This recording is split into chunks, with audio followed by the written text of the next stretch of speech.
Welcome, everyone, and thank you for joining our November community meeting. We have a packed agenda today filled with awesome community projects and exciting updates from the modular team. So let's get started. So, first up, we have Sam, who will be talking about MMMAudio, a creative coding audio environment. After that, Lucas will be walking through his project called Shimmer, which is a creative coding framework written in Mojo. And then lastly, the modular team will be going over our 25.7 release, the Mojo 1.0 roadmap, and then also answering any questions you all may have. So with that, let's get started. Sam, I will hand it over to you. Great, thank you. All right, I am going to share my screen here. So this project is called MMMAudio or Audio, serving up tasty sounds since 2025. So this is an audio open source audio coding environment in Mojo and Python interop. It's made by me, Sam Pluta, and Ted Moore. We're both at the Peabody Institute of the Johns Hopkins University, which is the music conservatory of Johns Hopkins. So like 2 years ago, I was listening to a podcast and I heard Chris Latner describe the issues around AI training and inference. And to me, that sounded exactly like audio, the problems around audio. And specifically, the idea that like there's a group of people, they are amazing with Python, they're amazing at training models, and then they train up a model, and then you need to deploy it and have it be performant. And so then there's a whole other group of people that are coding in C or C++ that make things performant to deploy into the world. In audio, there's a similar problem. So there are these creative coding environments, Max, Super Collider, Pure Data, and they're amazing. But when you program instruments in them or design sounds in them, and then sometimes you want to extend them. And when you have to extend them, you have to leave their cozy environments because they all have their own IDEs. And then you need to go into C or C++. And there's a problem with that because when you go to create these a plugin, you need to learn a whole bunch of new things. And not that learning's bad, but you have to learn a whole new language, C or C++. You have to learn the API for the language that you're building the plugin for, and they're all just slightly different enough to be annoying. You need to learn CMake, you need to learn Make, etc. You usually need to learn a whole new coding editor. You need to learn GitHub Actions, et cetera, et cetera. You need to learn all the differences between Windows and Unix compilers, and that you wish you never knew. So these are all distractions, and because the thing that you really want to be doing is making music, right? So this overhead also, this to add to that, I believe has kind of stagnated DSP innovation in a lot of these environments because there's this whole overhead to going and being innovative. Um, so when you guys came out with Mojo Python interop, I said that was the answer because all of these environments actually have a similar structure. They have a slow scripting language that deals with manipulating data, scheduling, and interacting with the operating system and such. And then there's a fast compiled language that deals with audio. So I think you can see where I'm going with this. But Max has Max for data and MSP for audio. Pure Data is very similar to Max. Both of these were made by Miller Puckett. He's a total hero of computer music. Super Collider has SC Lang and SC Server. SC Lang is the scripting language, and SC Server is the audio engine. And these are actually totally different programs that talk to each other with open sound control. So Modio uses Python as its scripting language and Mojo as its audio language, with Mojo embedded directly into the Python instance with interop. So here's the real beautiful thing is that assuming that you've learned Modio, what do you need to learn to make a new unit generator, to make a new audio processing unit? You don't have to learn much. I mean, you have to learn DSP, obviously a whole field of study, but you don't have to learn C or C++ because Modio code is written in Mojo, and Modio plugins are written in Mojo. And if you know Modio, you know Mojo, and if you know Mojo, you can make a plugin. So this means that uh, in Modio, instruments, sorry, I'm going to move, yeah, and instrument design and DSP design exist in the same environment. So this fuses these two separate acts, usually done by different people. People who are into instrument building and people who are into DSP tend to be different people, giving them equal importance in music making. It also encourages the developer to first make something that works and then refine it over time in a more organic process of development, since everything's developed in the same environment. There are corollaries to this. There's something called Gen, which exists within Max, and you can program Max-like in a Max-like syntax, or Faust, which allows you to extend any of these creative coding environments, but also many other things like daisies or VST plugins. And they have said that they're going to extend the Faust compiler to compile to Mojo in 2026. So that's fingers crossed for that. But still, these are different languages, whereas Maudio is always Mojo on the DSP side. So this is really awesome. Maudio is now feature complete. We have a robust wavetable oscillator with sync interpolation, oversampling, wavetable interpolation. We have oscillators, noise, and modern filter design for additive and subtractive synthesis. We have buffer recording and playback, plus granular synthesis. We have a robust FFT framework. All the UGens use SIMD in and out, taking advantage of parallel processing that we can get by processing multi-channel signals. And then we have the ability to use PyTorch and other AI frameworks on both the Python and Mojo side of operations, which is huge. Finally, we have these clocks, MIDI and HID on the Python side that we get to use. So how did we make a feature-complete audio coding environment in under 6 months? We're taking advantage of Python as our scripting language, and it gives us so much free stuff because most of these environments, they have to like maintain their IDE and they have to maintain their GUI library. We get to use all these things. We get to use Mido for MIDI, HID API bindings, PyAudio to talk to the hardware to send audio out to your speakers, etc. Most importantly, PySide 6, so Qt for Python for graphics, so we don't have to make that library and we don't have to maintain it. And then NumPy and SciPy for everything that they do, but also for loading audio files, which is non-trivial. That's actually a total pain in the butt, and we don't have to deal with libsound file. These things are super easy to install. We don't have to fight CMake. So big kudos to the Mojo team because Mojo is a great DSP language. Python is also a great DSP language. Python has always been a great DSP language. It's just never been fast enough to run audio. And Mojo is, of course, fast enough to run audio. And I especially this is another kudos to the design team because I love how you can build things up from simple structures to complex structures, not by adding a bunch of garbage, but actually building them up from the inside. So when I designed the oscillator, I started with a ramp. I turned that into a sine wave lookup. Then I added the other basic waveforms. Then I added SIMD multi-channel output. Then I added interpolation between waveforms. Then I added sync interpolation and oversampling. Then I realized all these things could be parameters so that I could have the simplest oscillator and the most complex oscillator in the same struct, but not the simple oscillator is also super efficient, right? And then I added the ability to load any commercial wavetable from Serum or Vital. So I think this is also going to translate to users. I'm actually teaching this in my programming class next term because they can start by understanding how floats work and how to send audio around with floats, and then they can add SIMD and get all kinds of cool free processing power. So I think that's really exciting, and it's going to be exciting, I think, for people to learn. Now I've got some examples. Hopefully the sound works. We did check it.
So I'll gladly take your questions.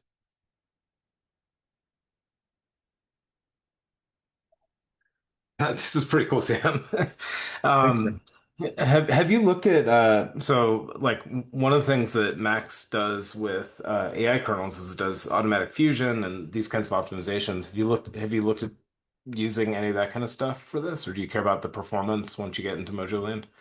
Yeah, so we haven't gone that direction yet, but I am totally open to it. I mean, the we also like on the FFT side, we haven't been able to, grab the GPU stuff yet, but we just got it so that it's all working. So now it's You haven't solved all of the problems in 6 months? I mean, gosh. right. So that's those are the next steps is to make things more efficient. But Oh, thank you for that's that. super cool. I'll look into it. Yeah. Well, so I mean, exactly to your shout out at the beginning, the a lot of the tech that we're building here has really nothing to do with AI. It's about getting the most out of heterogeneous computers, right? And so, a lot of the signal processing, a lot of these kind of workloads you're doing, should apply directly to that operator graph style of compute. And so, it'd be really super interesting and great validation if you're able to poke at that. Awesome. Um, wow, nice demo. I was wondering, when you get to the GPU side of things, the DSP guys, I'm coming over from D and D compute, and in our environment, people are very concerned about latency, obviously, on the signal processing stuff. So when you do get to the GPU stuff, please do post the latency type stuff, like average activation times and turnarounds and so on, so that people can understand when the GPU stuff is applicable or not. Kind of where the cost thresholds are. But very very very cool. Very very excited to see it. Thank you so much. Yeah, I mean, audio is funny, right? Because usually the next sample depends on the last sample. So parallelizing things is really hard. But like we've been able to take advantage of the SIMD stuff, which is exciting, and getting the GPU stuff going is I think will be really cool. Yeah, the dependency thing is real. Obviously, that the core thing in the data parallel world is factoring things so that you have independence, right? So FFTs to the rescue, etc. But great demo. Just very much enjoyed it. Thanks so much, Brad. So you're talking about all the ways that Mojo was awesome. What are things that you'd love to have? Like what's your wish list for like next things that would make this even better? Most of the time, the things that we're struggling with are like uh, parameters and traits, things like that. Like I feel like I'm always like every time I feel like I've gotten my head wrapped around traits, then I realize I haven't. So there's like there's like a I guess I would say there's the like we're fighting polymorphism, and maybe it's just because I don't understand how to get around it. Um, but it's actually that stuff like just we just got like the FFT running and I really wanted to do it in stereo because in stereo then it's like it's using SIMD right to do all the processing but getting the FFT processor to be run in mono and in stereo using the data structure that my colleague designed, which is really beautiful. We were fighting the traits.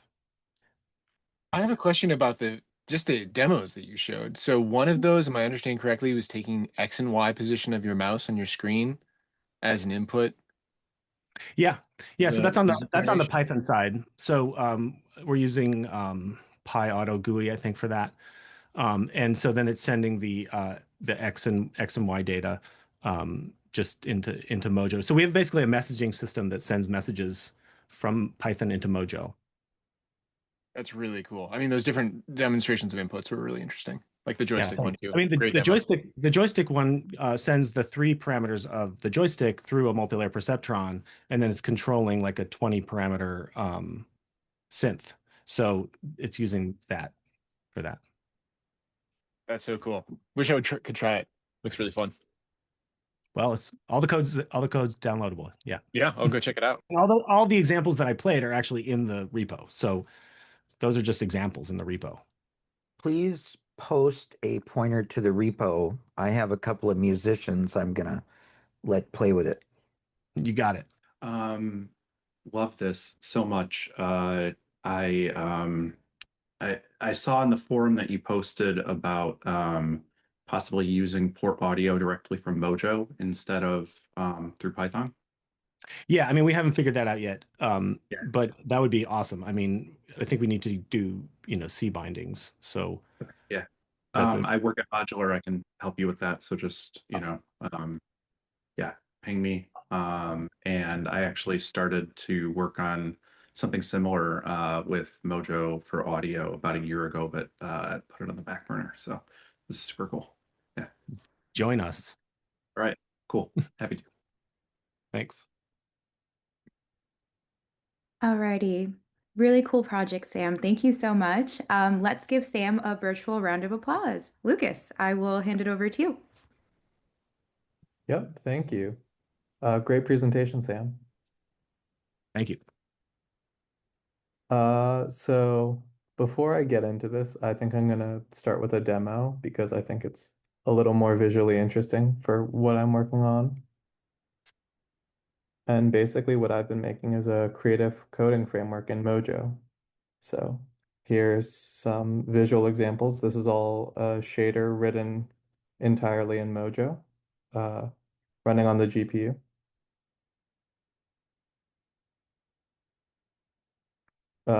So I'm gonna keep this relatively short because there's a lot of different rabbit holes we can kind of dive into with this. Um, but basically, I've created this library called Shimmer, which is a creative coding library in Mojo. Uh, and it's mostly a high-level wrapper around GLFW for windowing and WGPU native for the graphics pipeline. Uh, it's heavily inspired by a Rust creative coding library called Nano. And I want to thank my friend Charlotte, who works on Nano, who answered a lot of my questions during my time kind of developing this library. And you can find all the code on GitHub, lsh/shimmer. Basically, you can see that the way this works is like you define a model, which is kind of your state, and then you pass it to an application. And the application itself is a linear type, which requires that it be run. So the main reason I wanted to do this in Mojo was that sharing information between the CPU and GPU is actually pretty difficult. So usually when you're using something like GLSL or HLSL, you have to kind of keep this double bookkeeping of your struct definitions written in like C++ or Rust. And then you also have to keep the version in a shader language like Wixel or GLSL. But with Mojo, you can actually just pass your uniform in directly, both sides, which definitely makes life easier. And like if you add a field, you'll get the error at parse time rather than compile time or runtime.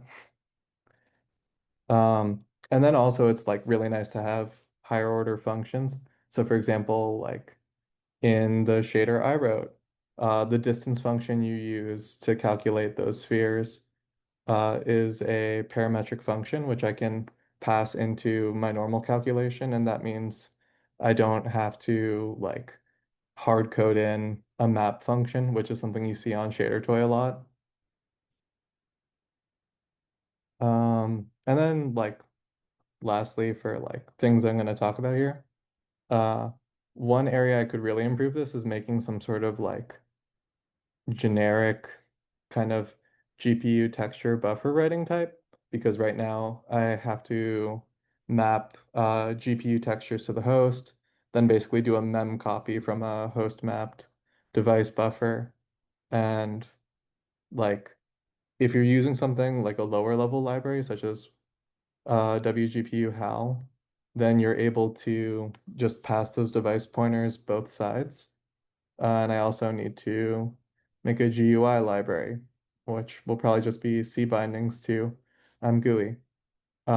Actually, on that note, since Sam was talking about it, this library entirely uses just C bindings for everything rather than going through Python or any higher level layer. And it's just like a giant pixie build system. So I can answer some questions about that too.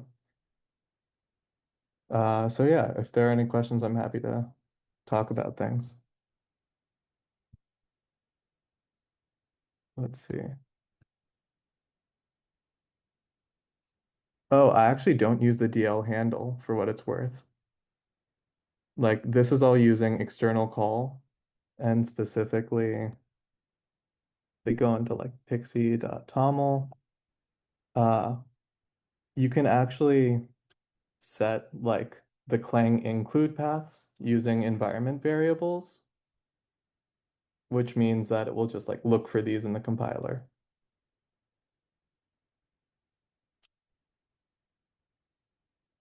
Do you have an example of one of your Mojo shaders you can show off?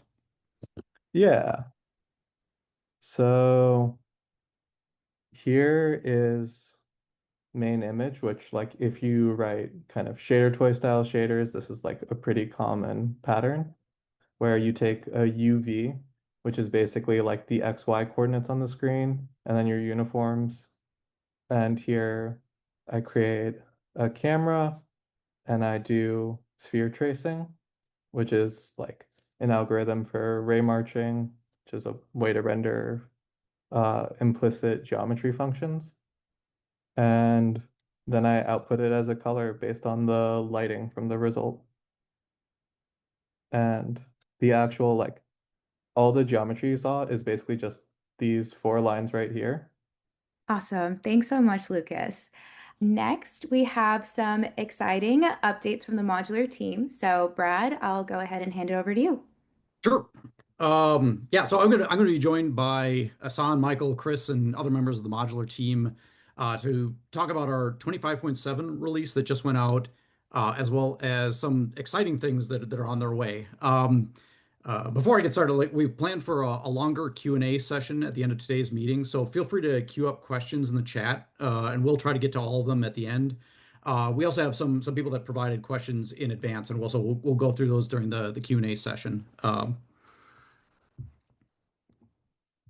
We have a bunch to go through today. I'll start with some of the highlights of our recent 25.7 release. Then Asan and Michael will introduce an experimental new API that we see as kind of the future for building models in Max.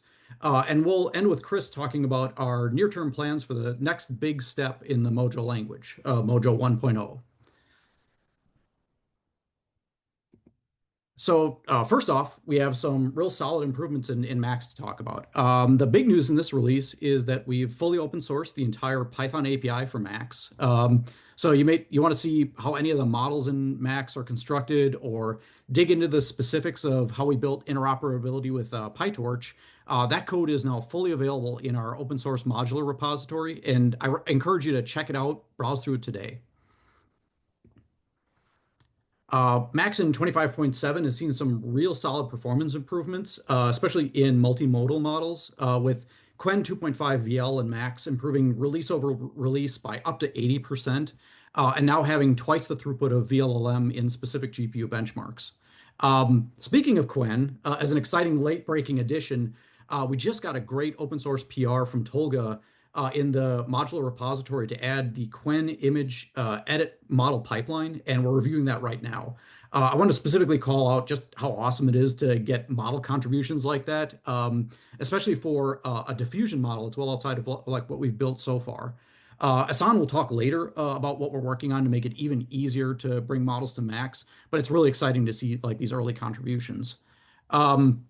We've on the modular side, we've added initial support for GPT OSS, including a version of the nightlies using the brand new modeling APIs that Asan's going to talk about later. So you can kind of see how an actual model is built using that. We're also working hard to enable it in FP4 precision to get the most out of Blackwell hardware, which I know is one of the questions we'll get to later in the Q&A session. So Max can now serve bfloat 16 models on ARM hosts, which is a big unlock because that means that Max models are now fully supported on Grace Hopper, Grace Blackwell systems, as well as NVIDIA Jetson. So that's a big expansion for our hardware profile. We've also slightly expanded the range of Python versions that are supported in Mac, just make it easier for deploy things across more Python versions. We launched our very first support for Apple Silicon GPUs in Mojo in 25.6. But since then, we've been working hard to progressively enable broader coverage of all the capabilities necessary to fully program these GPUs. One measure that we use for looking at this is compatibility with our very popular Mojo GPU puzzles, which I know many people have been like using and trying out, and we're super excited to see like everybody engaging with those. And on Apple Silicon GPUs, we've gone from 5 puzzles working out of the box in 25.6 to 20 in 25.7. I do want to specifically call out again that large chunks of the support have been contributed by members of our open source community, and we're really grateful for all those pull requests in helping to advance this capability. We'll get more issues posted on our GitHub to let you know where else you can help us contribute with this. Like we put up an initial list and people knock them down, so we got to get another list of issues up and going for people to work against. The next big step that we're looking to take forward on Apple Silicon GPUs, we'll be getting small max graphs operational. And so we're doing that on the path to getting full AI models working on Apple Silicon GPU. We're working very hard on this. And as always, you can get the latest features as they land in our nightly releases. So the new features in Mojo in 25.7 follow a general theme of like eliminating some common error cases and making others even easier to debug. For example, you'll notice that constraint failures now give you much better information in their traces and even print out parameter values. This is a big step forward for their usability, as anyone who's encountered one in kernel code or elsewhere can testify. The automated fixits have been added. They'll make it even easier to keep up with language changes. This applies both at the compiler level, and you'll start to see the fixits appear in like the VS Code IDE. And we're putting in place these fixits because, as we'll talk about it a little bit, there may be a few more API and language changes coming in the near future. So we want to make it as easy to migrate things as possible. Additionally, more of Mojo is now compatible with Address Sanitizer, which is, if you're not familiar with it, it's a fantastic tool for identifying memory issues. It's so good that in the process of adding the support, we identified and fixed a number of memory leaks across the standard library. We'll definitely write more about like Address Sanitizer, how to use it, what you can gain from it. It's a great tool if you haven't tried it out already. So the Mojo improvements in 25.7 include some substantial API changes. A new and improved unsafe pointer that replaces the old implementation prevents many common problems, but it will require some code migration. So as with a lot of these changes, check out our changelog for recommendations on how to perform those migrations. Implicit int to uint conversions have been deprecated. And so they're deprecated in this release. They will become errors in the nightlies and in the next release. And so this is for a very good reason. We've encountered many subtle and hard to debug numerical issues as a result of these implicit conversions. So we want you to be deliberate when performing these. To improve the unit testing experience, we're providing a new test suite module that includes features like automatic discovery of tests within a file, better pre-printing of test results, and a bunch more. We've removed the previous Mojo test command, which had a number of issues, in favor of building more robust test suites using this new module. We have instructions in the forum for how to migrate off Mojo test if you want to learn more about that. Finally, we're renaming alias to comp time to help make it a little more clear what is being performed at compile time, just make it that much more visible in the language and the keywords that we're using. So these are all changes that will require some code migration, but they're ultimately for the better, making your Mojo code safer, more expressive. And as a bit of foreshadowing, we'll talk later about why you may see a little bit more of these kinds of substantial changes continue to land for a little while. So then that's all great. That's what's in 25.7. Let's talk about another big feature in 25.7, looking towards the future. So I'll hand you to Asan, a fellow product manager here at Modular, who will introduce a new experimental API we've been working on to make it even easier to build models within Max. Thank you so much for that. Yes, so since we introduced Max last year, we have been gradually adding more APIs to various parts of the stack. And one of them is Graph API. So Graph API is a great API. It's a low-level API that provides fine-grained access to different parts of the computation. However, we realize that there is also a need for higher level APIs. For example, when you're building a model, Gen AI model using Max. Next slide, please. So prior to 25.7, we introduced more abstractions for Graph API. And internally, we call it Module V2, but I mean, versioning is not necessarily important here. So this example that I tried to fit in the screen is a very, I mean, basic example, and it's PyTorch-like. That means that you're basically doing matmul, and you're scaffolding your model similar to using PyTorch module. And also after that, once the scaffolding with the class MyModel is done, then you also need to add more code, how your graph inputs and outputs are, and how your session and weight loading, all of these things need to be handled. So we also realized that there is more room for improvements in terms of user experience. Next slide, please. So for 25.7, we are introducing an experimental API. So it's available under max.experimental.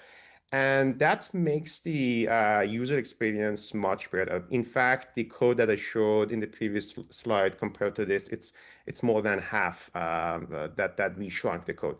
So you can see the modeling part of it is very similar, but also you don't need to write when it what is after the model. You can basically initialize your model, then the graph, everything is being handled internally. We also added a feature for development and debugging, which is basically lazy evaluation, which is also very similar to PyTorch eager mode. And that means that basically you can call your model with an input and quickly get a result. Also for production, when you're done with debugging, you can also compile your model, and compilation will basically use all the features of Max to get the best performance possible. Next slide, please. So the new syntax, I want to highlight that it's very PyTorch-like. We also added lazy evaluation with eager semantics, normal, manual, graph construction, and all those verbose code. It also has very intuitive API related to weight loading, and it's all with Pu, Max, and Mojo. There is no PyTorch, there is no NumPy even, there is no, of course, CUDA, etc., etc. What I would like for the community to try to, adopt this new API, try to play with it, let us know any feedbacks that you have, any issues that you get into. We want to make this API as mature as possible and as quickly as possible. Also, next slide, please. We have a fantastic new content resource that I'm also going to hand the mic to Michael, who is going to talk about it. Yeah, thanks, Hassan. Hassan gave you a lot of reasons why this new experimental API for model development is exciting. We do want you to get your hands on it and become familiar with it. And so for that reason, we developed this tutorial series, Build an LLM from Scratch in Max. And this is completely using the experimental model development API. What it does is it walks you through implementing GPT-2 incrementally using Max framework. And so you complete all the components of GPT-2 yourself, embeddings, attention mechanisms, feed-forward layers, with two goals. One, you can see how they fit together into a complete transformer model through interactive challenges, very much building on a format established with the successful GPU puzzle series. And the second, becoming really familiar with the API. You can understand how it works, see that it's fairly ergonomic, very easy to work with if you're familiar with similar model development APIs. We chose GPT-2 in part because it's such an architectural foundation for LLMs that have come since then. Similar core components, but a relatively simple implementation, so you can start developing and learn it, and get that dual exposure of transformer model architecture and what this API is offering. Please do. I'm so glad to see folks in chat saying they started this already. We are hearing people completing it, getting great feedback. If you do this, there are 3 great ways for you to let us know what worked, what was successful, where you'd like to see it go, things you'd like to see improved. One, we have an active forum thread on it already, where you can start conversations about what you're seeing and what you're developing, blockers and opportunities. Also, the GitHub repository that this links to is open, so please do submit GitHub issues if you have any challenges, it's not working on any particular hardware or environment, or unexpected behavior. And then third, you can feel free to submit community contributed pull requests. As Brad said about the GPU puzzles, those have been really valuable in developing our community and improving the projects. And so, as always in our learning material, we're really open to those. So we hope that this is a really great way for you to become familiar with the experimental API. And we also hope it's just a great way to learn how transformer models work. Because you're staying in this one environment, the goal is to make it very accessible. They're broken down into discrete tasks that you're getting really immediate feedback on. We want this to be a really exceptional learning experience, not just for the API, but for transformer models in general. And we do plan on expanding this as the API extends and improves and we get new features there. This will become a hub of learning of all the things you can do with it. That's really exciting. So we're really excited for you to try that out. There's always so much more to a release than we can present at a high level here. So please do check out the What's New in Max, What's New in Mojo for the 25.7 release. Many of these features have been discussed first in our forum. So please come over there and ask questions, provide your feedback, learn more about the behind the scenes details of these new features. So now to talk about an exciting next step in the Mojo language, I'm going to hand you to Chris. Thanks, Brad. I'm really excited to share the path ahead towards Mojo 1.0. I know there's lots of questions in the community. We think this is a good thing. We're definitely not there yet. This is not an announcement, by the way. And so we want to share kind of how we're thinking about it and also kind of the where, what, why, how, and all the different parameters, because I think this is non-obvious to some people. And so we'd love to share how we're thinking about it. Can we go to the next slide, please? So first, where are we today? Before we even talk about that, to me, Mojo's growing up really nicely. I'm really excited about things coming together, the stabilization of a lot of the core features, polish on keywords, and a lot of this kind of stuff feels quite good. We see Mojo growing up to be validated and useful for a wide range of GPU programming things, but also apparently DSP, signal processing, and also extending Python code and a whole bunch of different stuff. And so we think this is a really great start. As we're looking ahead, the compiler team is looking at many of these Epoch 1 features. And so there's a bunch of different things. I'm not going to deep dive in them today. Extensions and where clauses, conditional conformances, stabilization markers, all this kind of stuff is coming together next quarter or so, quarter or two, depending on where it is. And so what we're doing now is we're looking ahead to say, okay, well, how are we thinking about Mojo in the community? How does it evolve? And what do we want to do in order to take the next step? So next slide. So this brings us to Mojo 1.0. Well, so first of all, what is it? What does that even mean? Right? Lots of different languages have a 1.0 moment, but they mean different things. When I worked on Swift back in the past, 1.0 was kind of a stake in the ground, but it was not at all about stability. Other languages can go years and years and years before they get to any stability moment. And so what 1.0 means really does vary. C++ never had a 1.0, it just kind of had a 98 or something, right? And so we get to decide what 1.0 means and what we think is the best thing for Mojo in the community. And so for us, we think that 1.0 is about stability. And we think that there's an epoch of stability that can be really useful. And we want to make sure that people building packages against the 1.x line of language evolution can have a stable experience. Now, this is maybe not perfect, but it's certainly not, let's go rename keywords and let's go break core APIs like unsafe pointer. we want to make sure that we can provide stability in the ecosystem. Now, 1.0 specifically is a point in time, right? And so we'll talk about this. 1.0 is the beginning of the 1.x line. It's not the end. Next build. And so as part of that, what we're looking at is we're managing and thinking about and steering towards 1.0 as a point in time, but then we'll continue to add things to the language. And one random example of that is like the match statement. It doesn't need to be in 1.0 because we can always add it after 1.0 without breaking anything. And so what we can do is we can really prioritize and focus the work to make sure that that 1.0 and the stability pieces come together, and that allows folks to really focus. Next slide. So what are we putting in 1.0? So I'll talk a lot more about this over the next few slides, but it's basically phase one of the publish roadmap.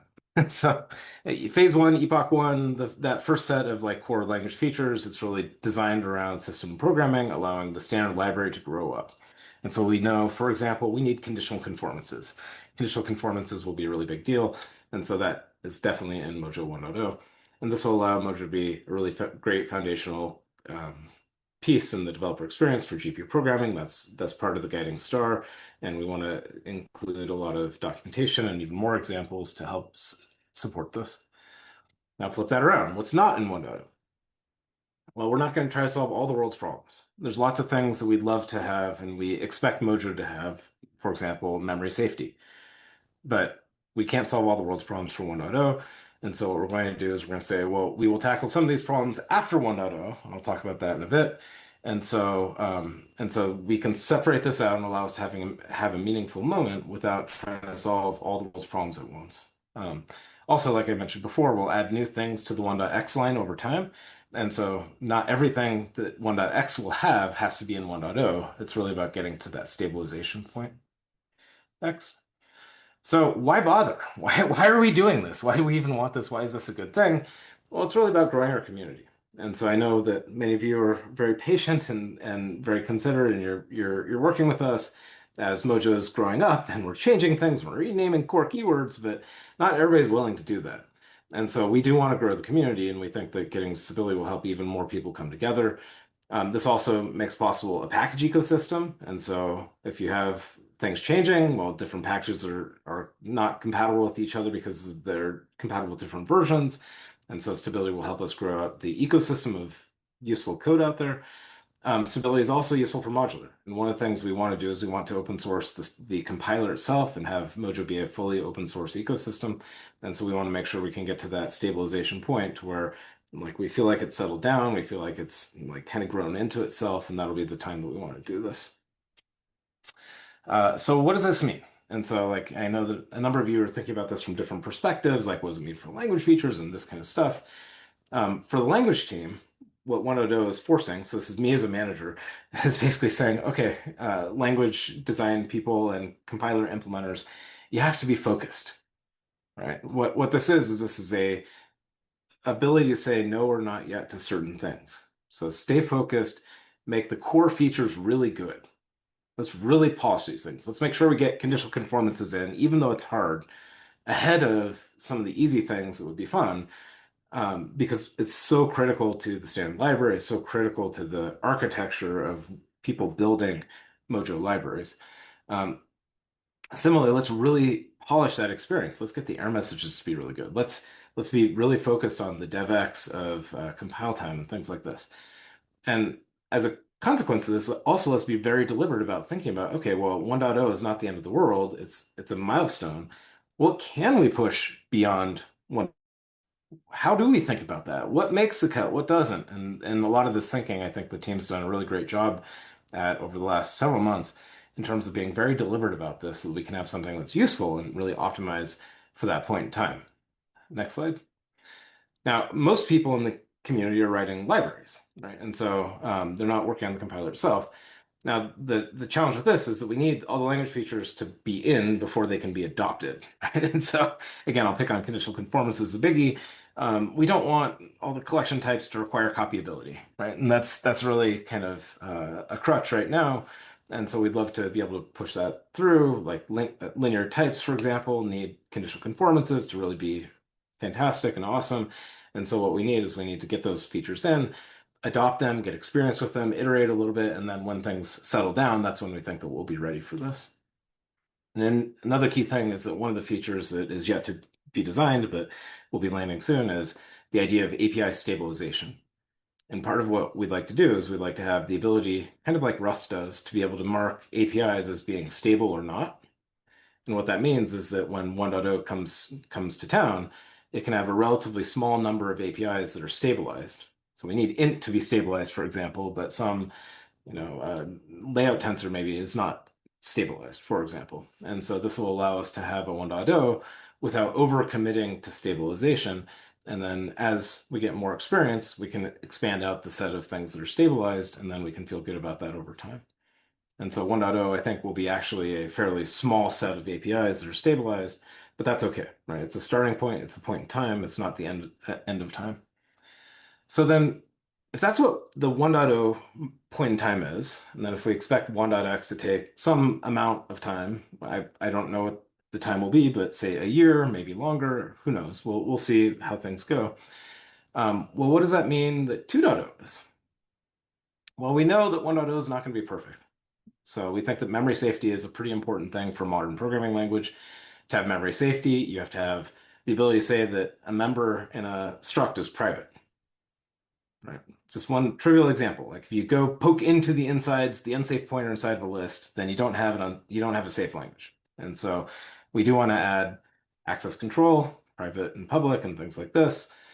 Designing that as a can of worms, we'd like to push that to 2.0. When we introduce that, some amount of code that does poke into the internals of types will break, right? And so what we'd like to do is say, okay, well, we will reserve the right to have a 1.x timeframe that is a good stabilization epoch for the community. We will then have a 2.0, which is source breaking. And we're not going to hopefully rename FN or something, right? We're not going to it's not going to be like a completely different world, but we do reserve the right to actually make changes like private and things like this that will actually break usage of certain standard library types. And so we also want to build out some of the concurrency model, and there's a whole bunch of async. There's a whole bunch of things we'd love to build into, but we need a lot of the pieces to kind of land in the right way. And those that we can fit into the 1.0 or the 1.x line without breaking things, awesome, we'll do that. But we know that some things will break things. And so what we'll do is we'll say, let's just have a 2.0. Let's semver the language, right? And then what that'll allow us to do is that'll allow us to build in the open and build publicly. We can have an experimental 2.x flag while we're building this stuff so people can play with it. We're not trying to go dark or anything like that. We can still be open about this. But folks that are building stable packages can have that stability while we're continuing to evolve and build into the next epoch, next build. And so the key thing about this, and I don't know who here was damaged by the Python 2 to Python 3 transition. The key thing to think about this will be nothing like Python 2 to Python 3. The key thing is that we'll have package compatibility between 1.x packages and 2.x packages. And so we're not even to 1.0 yet, but we're a long ways from 2.0. But when we get into the 2.x land, we expect we'll have a whole bunch of 1.x packages out there. And we want people to be able to adopt the new language version, adopt the cool new features, adopt new memory safety, and all the cool things that will make 2.0 even better than the 1.x line. But we don't want you to have to rewrite the entire ecosystem to do so. And so Python has a tremendous amount of damage here from the Python 2 to 3 because it required a monolithic migration of all the packages, all the dependencies, everything all at once into 3.0 land before you can move. But we're not going to do this. And by the way, that's highly precedented. This is what C++ does. By the way, C++ 20 breaks code and it's not compatible. But guess what? The C++ community can roll out new features and it can actually do this stuff with ease. Swift did the same thing. Swift 5 and Swift 6 are not actually source compatible. It allows the community to move forward. Some of these communities do it better than others. I'm sure we'll make some mistakes, but we'll try hard and actually provide a good, consistent kind of migration path and make sure that we can make Mojo 2.0 even better than Mojo 1.0. Next slide. So now part of this is also saying like, when do you cut it, right? So you could say, wow, I want memory safety, and 1.0 has to have memory safety, and therefore, if it's going to take an extra year or two, or however long it's going to take, let's wait until then to declare 1.0. Right. That would be a very plausible way to manage things. And you could say, let's have everything be unstable until then. What we're doing is we're saying, let's actually have a period of stabilization because we think that that'll be useful for the community. And then we'll have a new period of stabilization after that with even more stuff, right? And so what we're doing is we're building into Mojo, growing up as a language and as a community over time. And we think that this is, in our opinion, the right thing to do for the community, and we think it will help growth, and we think that, it's responding to a lot of feedback from people. But if somebody thinks that memory safety is essential for a 1.0, then you can just ignore the version number and wait and pretend 2.0 is that. It'll be fine, right? And so we will get there. This is very important. And what we're really doing is we're trying to make sure that we're really being thoughtful about the evolution of the language. I think I'll speak for myself. I feel a lot of burden of responsibility to make sure that Mojo grows up to be the next great system that can scale for many years in the future. And I want to make sure that we're building these things in a thoughtful way so that 5 years, 10 years, 20 years from now, the Mojo ecosystem is growing and vibrant and even better than it is today. So that's the end of the, oh, no, that's not the end of the talk. So how does this go? So right now, as you've noticed and Brad mentioned, we want to get all the ducks in a row, right? We're going to be evaluating a lot of things, unsafe pointer most recently, the comp time keyword, I think parameter if will get renamed, and so it'll probably become something like comp time if, there's a bunch of stuff like this. As conditional conformances come in, guess what? Standard libraries get moved all around, and a lot of trait bounds become a lot more concrete and specific, and so this will cause a lot of thrash, but we think that's important to getting to the right place. Next build. And so what we'll do is we'll keep landing these features, and as we're landing these features, we'll continue to push them out, get exposure and experience with them, and then continue polishing lots of different things. Next build. And so we think that we're on track for Mojo 1.0 happening sometime in roughly summer of 2026. And so our plan is have 1.0 and then open source the compiler. And so we'd like to get both of those done next year. We think this is a really important thing. This will help a lot of things go better and faster. And yes, maybe finally we can get WASM when the compiler's open source. So I think that's actually the last slide. So would love to take any questions. And I know that NR has a number of other questions as well. Thank you. Yeah. Thanks, Chris. So this is super exciting. The first question that was asked, it would be good if we could please get some documentation or update regarding closures. Seems that the intent is to publish some closure documentation in the short term. So I know this has been discussed in Discord. This is the new unified closure that the very first public commit for landed just on Friday. And so it is very early. I don't know, Dennis, like, do you have anything like as specific plans for publishing documentation, or I know this is a super early feature that we're just getting out there. We will get there. I think it would not be a bad idea to present that project in a future community meeting. But I know the person who brought up this question, and we had a chat yesterday. We will get there. Yes.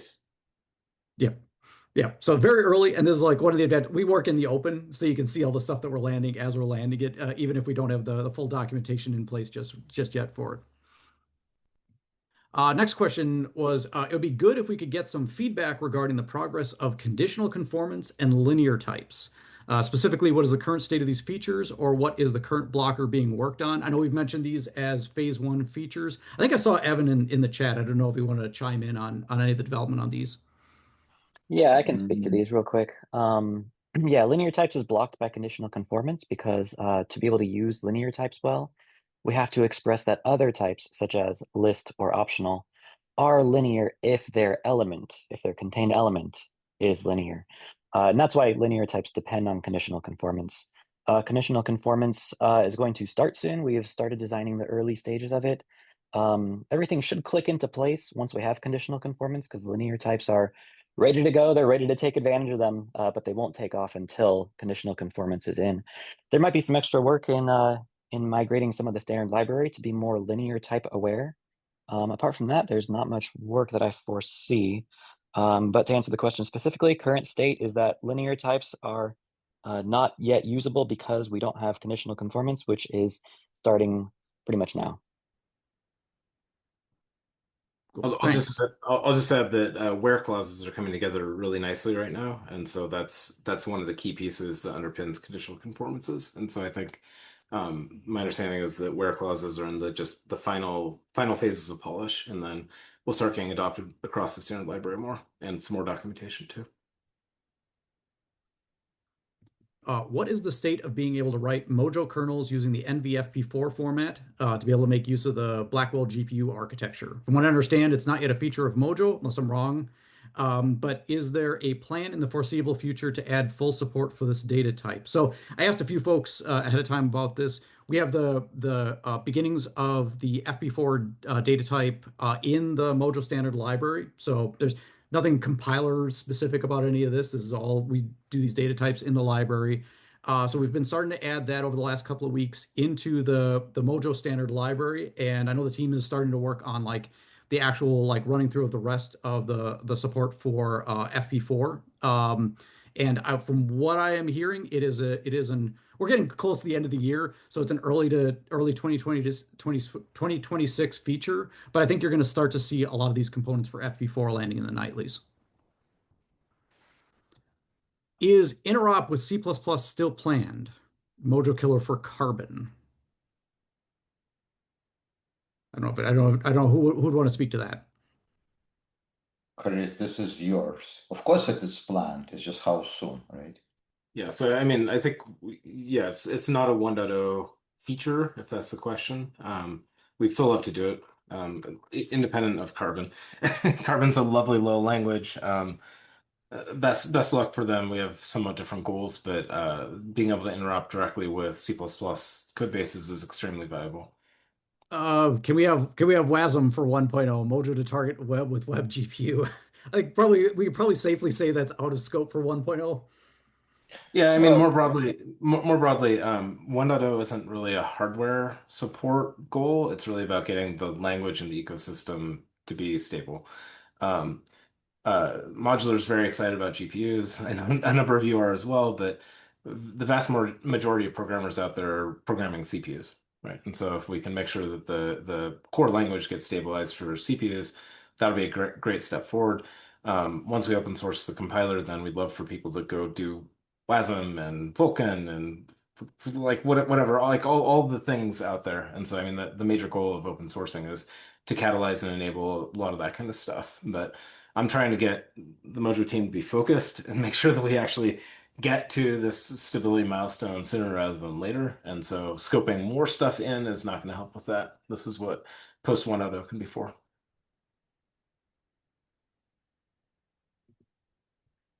Mojo is known to keep magic out of the compiler. So in which situations do you decide to call parameter if plus assembly instruction versus just calling an LLVM intrinsic, which is going to route to the correct assembly instruction for you? What are the trade-offs of having this hardware branching logic in Mojo versus in LLVM?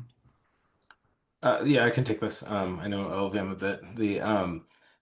It really, so Gabrielle, it's really about you have a choice here. And so LLVM is pretty useful for certain things. And so if you have SIMD vectors and you want to shuffle them, it has an abstract instruction called shuffle vector that you can use. That's pretty great. And then it provides kind of portable lowering for a lot of different targets, and LLVM is kind of a factoring force for that. Now, on the other hand, LLVM doesn't provide everything, right? And so if you want to do something that, like tensor core intrinsics or deep PTX magic on a GPU or some fancy crypto instruction that just got added last Thursday or something, right? You don't want to be blocked on LLVM. And so what I'd recommend is use the highest level abstraction that works well and allows you to achieve your goal. Using LLVM will sometimes, depending, but sometimes will give you more portability for free. That's great. That way you can have less code. But if you need to get stuff done, going all the way down to assembly is a very useful tool to have in the toolbox. And so pragmatics is really the answer here. Incidentally, the way the modular team works is it's kind of co-designing the compiler with the language as well. One example of this, if you go back through the archaeology in the GitHub histories, if you look at the SIMD cast operation, it used to be that SIMD cast had a whole bunch of logic for lots of different targets for lowering cast operations on different GPUs and things like this, and it was all written in Mojo code. That ends up being kind of slow to process, and it leads to a lot of overhead in different ways. And so what we did was we co-designed the pop dialect in MLAR. That's a modular thing to be able to take some of that complexity. And so what Modular is doing is it's co-designing this entire stack together. And while it's really important that you can go all the way down to the metal and you can get assembly when you need it, right? There can be different tools to solve problems in different ways. And what we're looking at is figuring out the best way to solve these problems, given all the different sets of trade-offs. But the key thing is you should never be blocked. You should never have to wait on a compiler engineer to go do something. Ideally, you should always be able to get the job done. Will there be versioning management, e.g. manifest for libraries? I guess I think yes. I think we were actually talking about like what I know right now with like Mojo packages, for example. If you try to use a Mojo package that is different from the version in the nightlies, you get these cryptic errors. I know what we're trying to do is we're trying to at least work on like versioning within the package itself, so that it makes it a lot more obvious when there are mismatches, but then also apply that versioning. I don't know if there's anybody else who wants to add anything more for the package versioning. Um, Building and packaging and all that kind of stuff is the thing I know the least about. So, I mean, I would just share the goal, right? We want people to be able to build packages. We want the packages to be able to interoperate. And so we should figure out the features necessary to achieve that.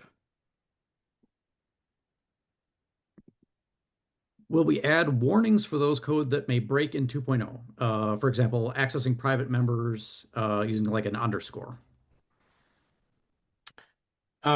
So the team hasn't planned how 2.0 will work. I mean, what we need to do right now is just get to 1.0. And so there's a heck of a lot of work to do that. Once that happens, my expectation is that the 1.x line will have lots of vigorous development and lots of cool things will happen contiguously within 1.0 or within the 1.x line. And then at some point, somebody will say, hey, I want to do access control or something like this. And so when that happens, we'll get a new, dash language version flag and say, hey, let me opt into an experimental 2.x mode, and that will have some of the breakage. And as those features develop, what we can do is we can then say, hey, well, let's co-design things like warnings or migration fix-it hints or all these different tools we have to make sure that there's a cohesive experience. And we haven't planned any of that yet, but all those tools exist, and we'll make sure to deploy the best ones to make the experience good. And exactly as you say, what we can do is we can make it so that the 1.x to 2.0 transition is super smooth, right? And I think that's something that within the Clang community, for example, there's lots of experience of doing that when you say, okay, well, we're going to take a new keyword, or we're going to do these things, or the libraries are going to change in some way. Let's actually provide migration hints and things like this. And so we'll look at that when it's time. Right now, what we're doing is we're trying to invest in migration hints, even within the unstable part of our evolution. And so, for example, Dennis was the engineer who is working on renaming alias to comp time. And so he's put into this release support for both. We'll then start warning about it. And then what we'll do is we'll help migrate things over so that the community has time to adapt to these changes in language. And even though air quotes, we don't have to because we are unstable, we can still be nice for the big changes and help the community migrate forward. And so we want to make sure to do that where it makes sense. Are edge GPUs, iOS, Android, sufficiently weird to warrant in-depth examination with respect to stability epochs? More generally, is edge on or beyond the current development horizon? Like I don't know like I don't know that it's like language and standard library level. We did some interesting things to add like Apple Silicon support on the back end, but a lot of like the language and so forth should support. It's just that it's not going to be a focus for us working on things right now. I mean, just to like speak to the edge here, like things like I think I mentioned this in chat when somebody was asking about this. The support that we've added for Apple Silicon GPU nominally could be deployed to iOS as well. We are focusing on, but we got to get Mac OS up and going first, and getting the ability to generate the correct like all the metal libs and so forth there on Mac OS, get all the intrinsics in place. But that doesn't rule out like then eventually expanding it into iOS or something later on. How far do we want to rework Python APIs that allocate to use iterators, and how much of that would fit into 1.0? Yeah, and I think I think I probably don't know enough about exactly what the commenter is asking about to say a lot, but I will say generally, I mean, Mojo is a pretty different language than Things like Python. split lines, for example. Stuff like split lines Yeah. or anything that returns a list, stuff like that. Yeah, I mean, so I would generally hope, again, Mojo is a different language than Python. I think that this is me speaking personally, I can't say for the whole standard library team. My instinct is that we would probably want to take kind of a lazy iterator approach where we don't eagerly turn that into a list, but we provide a very convenient way to listify it if you want it. We want to be kind of certainly Pythonic. We want to feel approachable and friendly, but we don't necessarily want to make the same exact semantic choices that Python did. We have an opportunity to produce things that are more efficient. Okay, so the question is, for types like capital L list, how do we want to handle it versus Python lowercase l list? Is that the question, or is this about Python Mojo interop? No, yeah, more like, for example, you've got lists that are returned by a certain API. You've also got mapping, you've also got filtering. All that kind of APIs will be much more efficient with lazy iterators, of course, but it probably will break a lot of Python code that people will try to just copy paste. Yeah, I So think that's a bit of a trade-off. So I could talk about the generalized approach, and so I think you've convinced Connor he's a fan of lazy iterators and things like this, and I think we all are for performance reasons. What we're trying to do with the collection types in particular, and so you look at string, you look at capital list, and things like this, and dict, is that we want to be as similar to the Python APIs as it makes sense.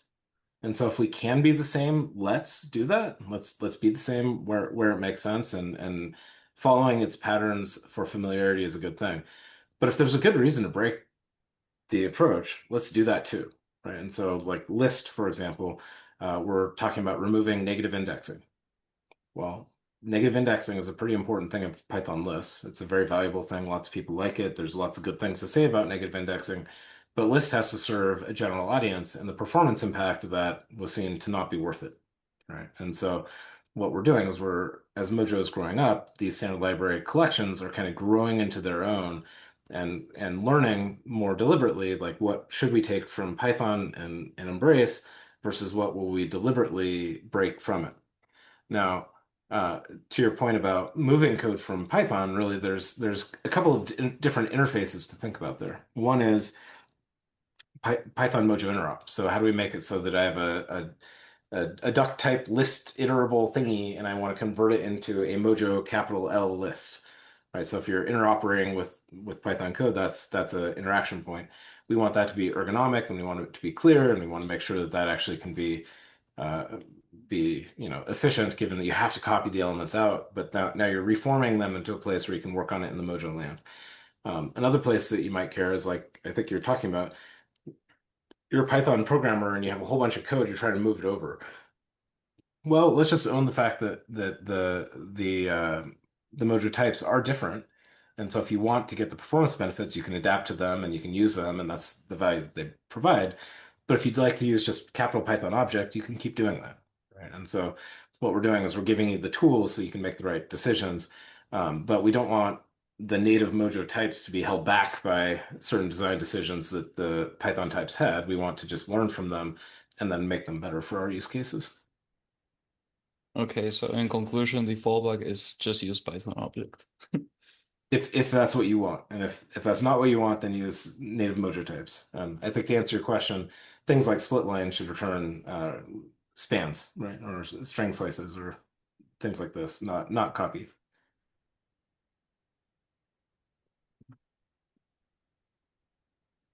Any other questions for the modular team? I think those were all of the ones in the chat. Cool.